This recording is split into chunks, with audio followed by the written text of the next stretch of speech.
Boker Tov, Shalom Aleichem, j'espère que tu vas bien. On est vendredi, veille de Shabbat. La paracha qu'on lira Be'ezrat Hashem demain, elle s'appelle Parashat Bechukotai. C'est la dernière paracha qu'il y a dans le livre des Vaïkra. Et avec ça, on conclut le livre des Vaïkra, qu'on l'appelle aussi Torah de Kohanim. Dans la paracha de demain, il y a 78 psukim et 12 mitzvot. Il y a 7 mitzvot positives et 5 mitzvot négatives. Ce Shabbat, il a un nom. On l'appelle Shabbat Mevarchim.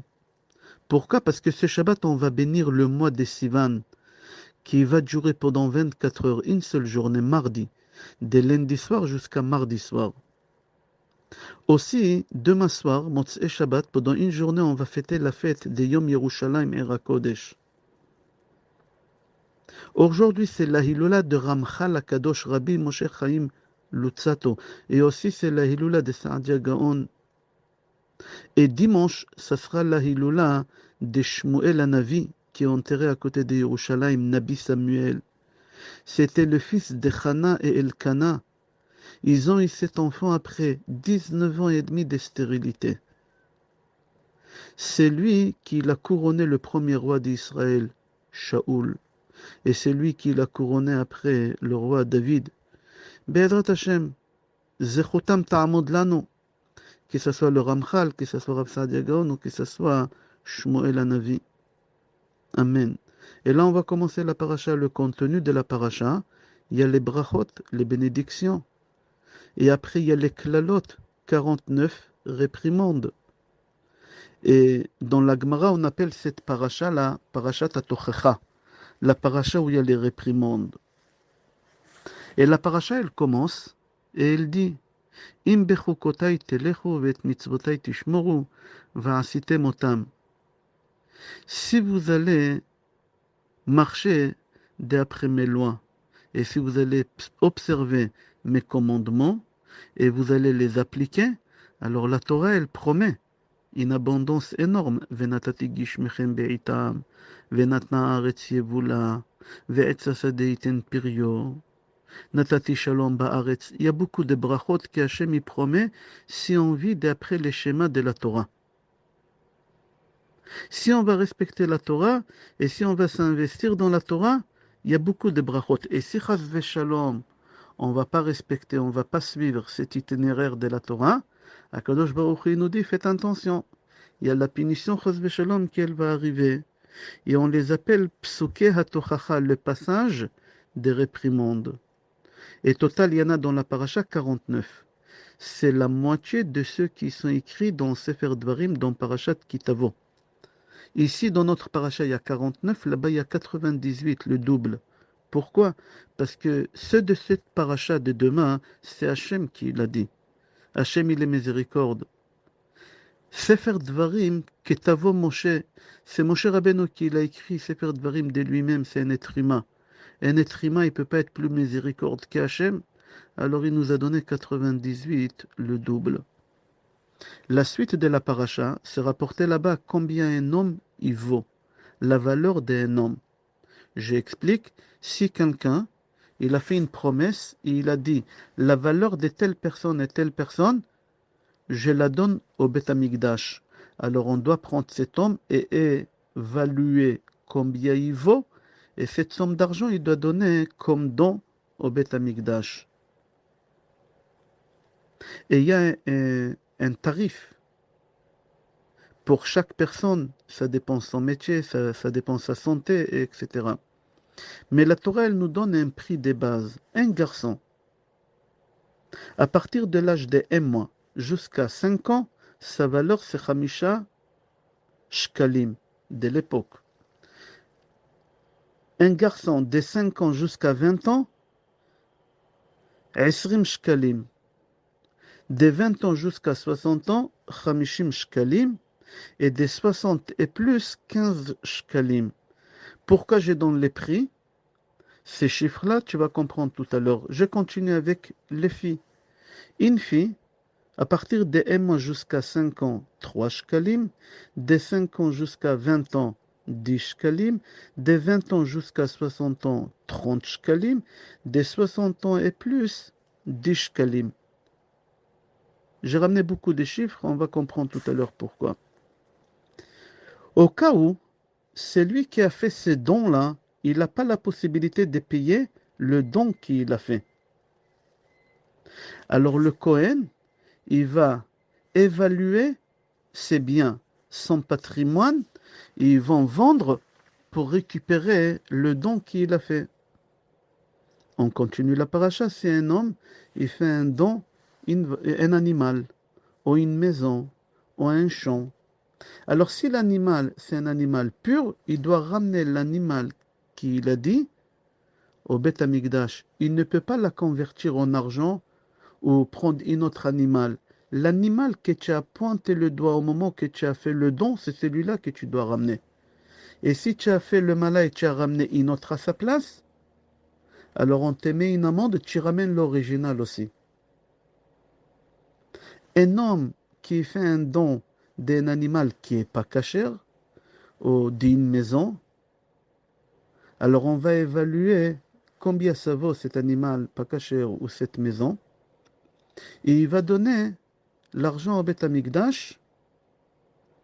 Et parfois, il y a des cas qu'on le rajoute chomesh, 20% qu'il doit payer en plus. À la fin de la paracha, on voit les halachot des maaser behema, qu'il faut prélever chaque dixième des gros bétails ou des petits bétails pour le Beth Amikdash. Tous les chiffres que j'ai ramenés tout à l'heure par rapport à un homme qu'on doit évaluer combien il coûte, total, si tu as marqué les chiffres, ça te fait 143 shkalim. Si tu additionnes tout, ça fait 143 shkalim. Et il dit le Baal HaTurim, c'est 143 shkalim, il y a quelque chose, il faut comprendre c'est quoi. Il rapporte le Baal HaRokeach. Baal HaRokeach, il dit, dans notre paracha, il y a 49 klalot. Et dans Kitavo, il y a 98 klalot. Total, ça fait 43. C'est-à-dire qu'il y a un lien 143 de l'argent que tu as fait don et 143 malédictions. Il dit sur ça le Kliyakar que les gens, ils font des dons, mais ils ne payent pas. Quand est-ce qu'ils se rappellent de les payer? Quand ils commencent à recevoir des claques, tochachot, des réprimandes. Comme ça, il dit le Kliyakar. Achida Kadosh, Rabbi Chaim Yosef David Azoulay, dans son livre Nachal Kedumim, il rajoute sur ça. Et il dit, prends les dernières lettres des patriarches. Abraham, Mem, c'est 40. Yitzhak, Kof, c'est 100.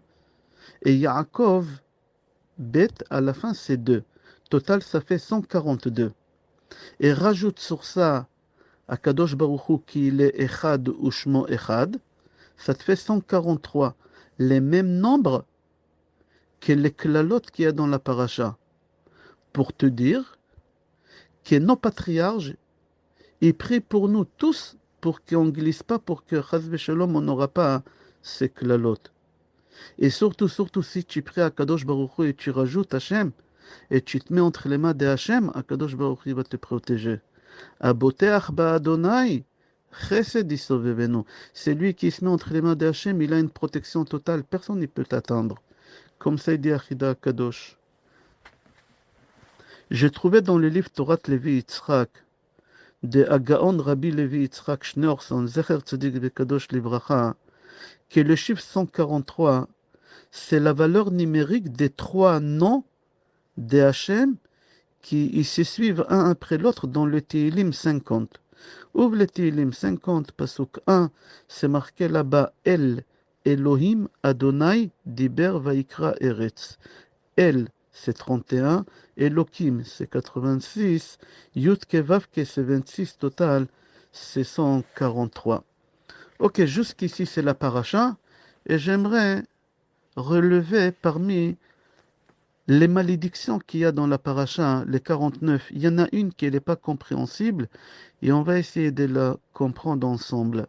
Regarde dans chapitre 26, Pasuk 20, c'est marqué là-bas, Vetam, larik kocham vetam, pour rien, il va travailler. Il faut comprendre c'est quoi. Quelqu'un il travaille et il va pas profiter des fruits de son travail. C'est quoi cette malédiction? Et on va comprendre quelque chose d'extraordinaire. Mais avant d'expliquer ça, je te pose une question. Tu es assis à la synagogue et il y a un Sefer Torah qui rentre. Quelqu'un il rentre avec un Sefer Torah, qu'est-ce que tu fais? Tu vas te lever tout de suite. Maintenant, s'il y a un rabbin qui rentre à la synagogue et sa tête, elle ne te convient pas à ce rabbin-là, tu n'aimes pas sa tête, il a l'air pas.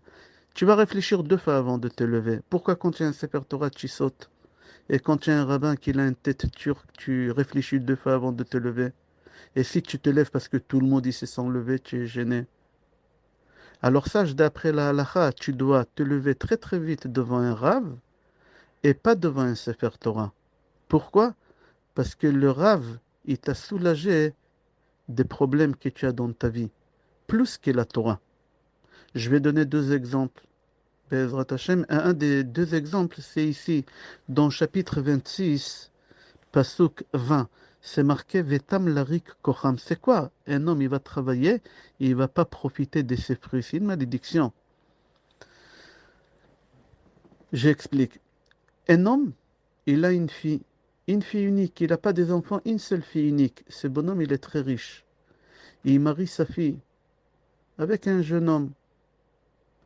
Ce bonhomme, il aime tellement sa fille que dans sa vie, il lui fait une donation les jours de son mariage de toute sa richesse. C'est-à-dire, le bonhomme, il aime tellement sa fille, il lui donne les 2, 3, 4 millions d'euros qu'il a sur son compte à sa fille. Qui va profiter de cet argent? Sa fille et son gendre. Mais chas v'shalom, il y a un problème. Un mois après le mariage, sa fille, elle meurt. Qui va prendre maintenant tout ce patrimoine? C'est le mari de cette fille-là. C'est-à-dire que le papa, le pauvre, il a perdu sa fille unique, il a perdu aussi tout son patrimoine.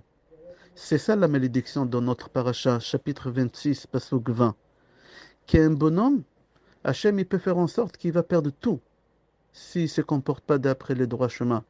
Et c'est très dur. Un homme qui perd sa fille, shalom, et en même temps il perd son patrimoine, il a tout perdu, ce bonhomme. C'est très très dur cette malédiction. Il y a un rave que vous connaissez bien, le petit-fils de Rashi. Il s'appelait Rabbeinu Tam. Il a fait quelque chose. Pourquoi on l'appelle Rabbeinu Tam? En réalité, je crois qu'il s'appelait Rabbi Yaakov Ben Asher. Quand tu dis Achida, alors c'est les initiales de son nom. Rabbi Chaim Yosef David Azoulay. Quand tu dis Rashi, Rabbi Shlomo Yitzhaki, c'est les initiales de son nom. Ici, là, Rabbeinu Tam, ça veut rien dire. Il s'appelait Rabbi Yaakov Ben Asher, si je me souviens bien. Alors viens voir, écoute, le Rav, combien il est miséricorde pour toi plus que la Torah. Et c'est pour ça que tu dois te lever beaucoup plus vite pour un Rav que pour la Torah. Parce que ici, la Torah, elle a donné une malédiction pas facile. Un homme, il perd sa fille, il perd son patrimoine et c'est fini. Rabbeinu Tam, il est venu, et il a dit, je ne suis pas d'accord, c'est très très dur. Et il a changé la Torah, on ne peut pas faire une chose pareille, mais il a fait. Il a réussi à faire signer tous les rabbinim de Galilée qui soient d'accord. Et c'est rapporté dans le Tosfot aussi. Parce que Rabbeinu Tam, c'est Echad mi Ba'alei HaTosfot, c'est le petit-fils de Rashi. Il a dit qu'un homme, il peut récupérer comme héritage le bien de sa femme seulement s'il lui a apporté un enfant. S'il ne lui a pas apporté un enfant, alors il doit rendre tout à son beau-père. Parce que s'il lui a apporté un enfant, le grand-père il pourra profiter de son petit-fils. Qui est là ici dans notre paracha, quelqu'un qui perd Shalom sa fille et son argent, et cette fille elle n'a pas ramené un enfant au monde, ils perdent tout. Mais Rabbeinu Tam, il vient, il change la halakha, il change la Torah, elle dit non, tout ce qui est marqué dans la Torah, c'est uniquement si cette fille elle a ramené un enfant au monde. Si elle n'a pas ramené un enfant au monde, le papa il récupère toute cette richesse-là, tout son patrimoine il récupère. C'est-à-dire que Rabbeinu Tam, il vient et il soulage un être humain de sa souffrance. La Torah, elle n'était pas aussi eh, rahmanite, elle n'était pas aussi miséricorde, la Torah, comme un être humain. Un être humain, il vient Il enlève une souffrance d'un homme. Il y a un deuxième endroit dans la Torah, il y a plusieurs endroits comme ça. Je donne un exemple. Quelqu'un qui faute et le bédine, il doit le fouetter. Dans la Torah, c'est marqué combien de coups de fouet on doit lui donner. Certainement, tu es en train de dire 39, comme les 39 travaux de Shabbat. Non, pas du tout. C'est marqué Arba'im takeno bal tosif. 40, tu le frappes, pas une de plus. Mais pourquoi on frappe 39? Parce que les rabbinim, ils ont dit, on va essayer de soulager tant qu'on peut un homme de sa souffrance. Ils ont dit, on va évaluer combien le corps d'un homme il peut supporter des coups. Ils ont pensé faire beaucoup moins que 40. Mais ils étaient honnêtes, ils ont vu qu'un homme il peut supporter jusqu'à 39. Parce que les rabbinim, ils t'ont soulagé d'un coup de plus, tu dois te lever devant eux. La Torah, elle n'a pas eu de la pitié, elle a dit 40. Les rabbinim, ils ont dit 39. Rabbeinu Tam, il vient, il change la halakha. Dans la paracha, c'est marqué Vetam larik kocham, velo titen artsechem et yevula, ve'etz haaretz lo iten et pirio. Il vient Rabbeinu Tam, et c'est pour ça on l'appelle Tam. Rabbeinu Tam, au nom de cette klala-là. Ok, on va s'arrêter là. Et Be'ezrat Hashem, là, tout à l'heure, je vais t'envoyer un quiz sur la fête des Shavuot. Il y a 18 questions. Si tu veux m'envoyer des réponses sur mon mail, s'il te plaît, pas sur mon portable parce qu'il est déjà comme ça chargé. Mon mail, c'est www. Pardon, pas mon mail, mon site. www.courrafpinto.com. Et il y a là-bas une case où tu peux répondre sur la question avec ton nom. Et on va faire un tirage au sort pour celui qui gagne. Une belle mezouza de 12 centimètres avec un très beau boîtier aussi qui va avec. Et comme ça, Bezrat Hashem, tu auras des chidushim à dire Shabbat prochain, parce que dès que Shabbat il va sortir, ça va être aussi Bezrat Hashem la fête des Shavuot. Alors tu auras des chidushim et des divrei Torah à dire Shabbat et Shavuot. Et on va essayer Blineder cette semaine de développer comment on peut faire Motzei Shabbat, Kiddush et Avdallah pour la fête, parce que sinon il faudra attendre jusqu'à très tard. Et il y a des enfants, il y a des vieux qui doivent prendre des médicaments. On va expliquer tous ces halachot, comment on peut faire. Je te souhaite Shabbat Shalom, Bracha ve'atzlacha, Besorot Tovot, Yeshod ve'nechamot et Kol Tov.